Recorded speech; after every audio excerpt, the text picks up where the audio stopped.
All right, everybody.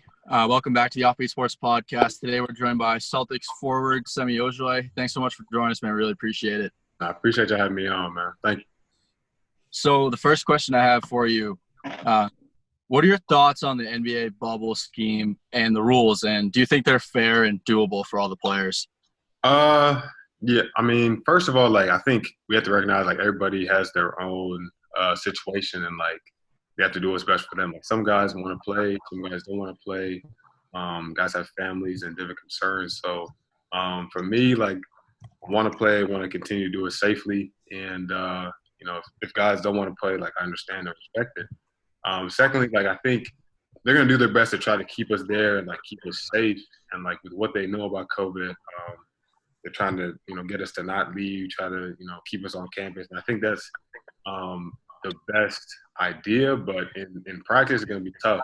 I mean, you're there for a couple months on end if everything goes well and you keep winning, and that's going to be tough. So I think it's going to be up to each team to try to get everybody to buy in to stay there, and that's going to be difficult. But I mean, it's doable. But I mean, it just depends on how much guys understand that if we allow COVID to get into the campus, it could jeopardize the whole season. What do you think of the remaining schedule? How do you feel about playing the Bucks' first game back? Oh, honestly, I hadn't even seen it. Someone told me that in my chat the other day. It was me yesterday. Yeah, I was like, I really hadn't even looked. That'll be exciting. I mean, always playing the Bucks has always been exciting for the last 3 years I've been in the league. So it'll be good. It'll be a good test right up front. Everybody be hyped. Fans or no fans. So I think we'll be ready. Is your mentality different when you're guarding a star player like Giannis? No. For me, no disrespect. I'm not saying he's not I'm saying I approach each player as if they're a star because we're all in the league. I mean, I think if you don't have that kind of respect for each guy, it's going to be tough to turn it up a notch when you play a all-world type guy like a Giannis, LeBron, Westbrook, whoever it is.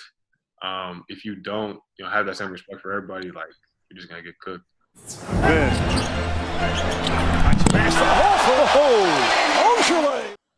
Yeah. So I went to a youth basketball coaches clinic, and I met the main Red Claws GM, Remy Cofield. He said that you were the hardest worker on the Celtics. So what's the driving force behind that style of play, your kind of grind style of basketball?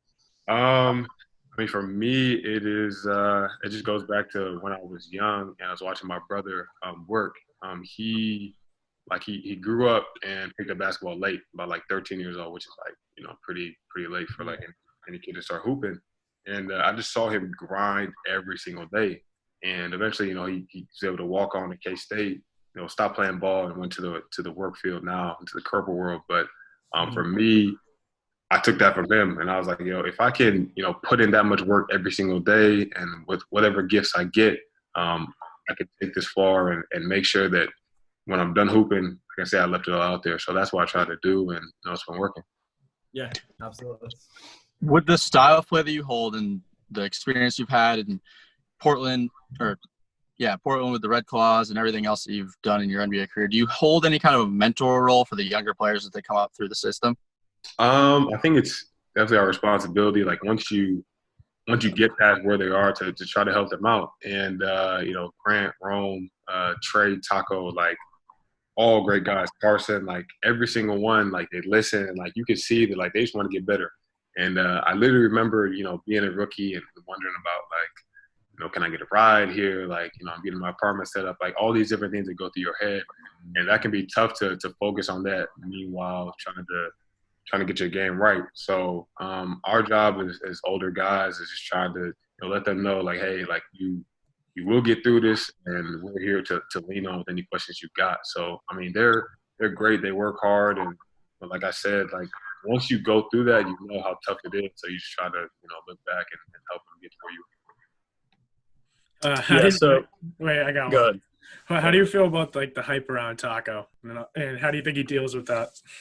Oh, Taco's a champ, man. Obviously, he can't hide nowhere. We go to eat in public, people want pictures, and he handles it with class and grace. That's God given. he could easily, just, get irritated by it and just want to be left alone. But he's always smiling, always, gracious with people. So I hope he gets, respect that he deserves as a player because he's really improving every day. So he's a great guy. Is he coming to Orlando? Yeah. I think I'm pretty sure we're taking everybody. So Sweet. Yeah, I love to see him play. So you've been open and vocal about religion and stuff like that on social media. Does that have any role in your game as a basketball player? For me, the best thing that one of the best things that God's done for me in my game is the realization that, like, whether I play well or not, like, my performance doesn't, like, determine who I am. And, like, a lot of time, as athletes, you kind of get it twisted. You know what I'm saying? When you play well, people are on you. When you don't play well, people, talk about cut him, trade him, like, it's not worth this or that, especially when money's involved. But, as a Christian, like, you learn that it's Christ that gives you your worth. And, like, once you realize that, then it takes the pressure off and you just play for the love of the game. So it's just helped me to stay grounded and not get lost in the hype that's easy to get lost in, especially at this level. Early by Bledsoe. Tatum throws it up. Ojeleye throws it down. Yeah. So both of the games against the Lakers and the Clippers this year were incredible games to watch. I think some of the best games you guys played all year. So which of those teams do you think would be the toughest matchup if you were to get to one of them in the finals? Who do you think would be the toughest team to play? It's tough. Both teams physical. Obviously the Lakers with AD and Bron. I think they're about to get JR too. They've got a whole bunch of guys that are really skilled, talented, like good size. The Clippers the same way. Kawhi, PG, Montrezl Harrell, like all those guys, like they're physical. They've got a lot of skill up front. So either team that we would end up playing if we got that far would be tough. But I think we just have to focus on first things first. With the Bucks the first game and getting going from there. Yeah, for sure. And which one do you like? If you had to predict right now, which one would you see coming out of the West? Coming out. That's tough.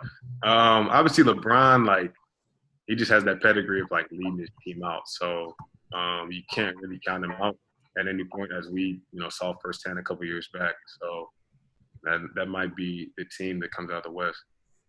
Yeah. So when we found about this interview, we reached out to one of our former guests, Sean Grandy, the Celtics radio broadcaster, and he gave us a question for you. So as a kid who grew up in Nigeria, how does it feel to see the NBA's growth and interest in Africa? Well, so first of all, I was born in Overland Park, but anyways, I am Nigerian first generation. And like, one thing that I've realized is that the game is global now. When I went back home when I was 7, like, everything back home, like, was, I guess, like a step back from what it is here. And to see the opportunity that we have here is such a blessing, because, like, kids that have talent over there don't have the resources that we have here. So as the game is spreading around the world, like, the number of people who have access to gyms and good equipment is going to continue to grow. So the competition is going to get even higher. So it's exciting to see the game grow, and hopefully as it grows, like, there's more people have the chance to play at this level. Here in just a moment. Semi Ojeleye brings the Celtics. So we are seniors, and we missed out on a little bit this year, so we wanted to kind of give back to everyone, and we wanted to, like, get messages from athletes. So we've talked to, like, Chris Hogan, Manny Del Carmen, people like that, and so we're going to ask you a question we asked them. So if there was anything you could tell, like, the seniors who are going through this right now, what would you tell them? Well, one, I've never gone through anything like this. None of us have. But I would say that even in the midst of a time like this, there's an opportunity, like you guys are doing, to give back. And, no matter how tough life gets, if we can step back and look for an opportunity to help someone else, it takes our mind off of whatever we're going through. So I applaud you guys for thinking about your other your peers and your classmates in doing that. And to your classmates that might see this, I tell them that even though it seems like right now is, a horrible time that you're not going to get through, like, you will get through it. And if you take this opportunity to grow and really strengthen those around you, you'll look back and it'll be a blessing. Thank you. This really means a lot to us, and we were excited to have you on. So thank you for coming on. No problem. So much, Sammy. Appreciate it, fellas. Thanks for watching. Be sure to watch our other videos. Be sure to like and subscribe. Make sure to follow us on Instagram at offbeat_sports.